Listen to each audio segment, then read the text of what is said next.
Just as they were about to fall asleep, a loud crash echoed from downstairs. At 10 p.m. the couple jolted upright in bed. Without hesitation, the wife hurried to pack their bags, while the husband quickly turned off the lights and frantically gathered his books. The wife shoved their luggage under the bed, then rushed to the bathroom. The husband followed right after, stuffing his own things under the bed, before carefully smoothing out any wrinkles on the sheets, even adjusting the pillows, to make everything look undisturbed. Only after finishing these careful steps did he dash to the bathroom. The wife, in perfect sync, quietly shut the door behind them. They clung to each other in silence, barely daring to take a breath. Moments later, an unfamiliar man, dressed like a police officer, burst into their home. Holding a flashlight, he scanned the room carefully.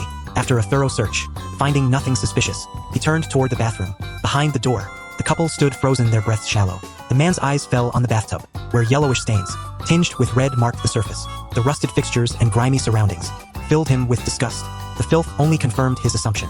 This place must have been abandoned for a while. Satisfied, he turned away and left with his partner. Only after the sound of their footsteps faded did the couple finally let out a relieved breath, knowing the immigration officers wouldn't stop searching.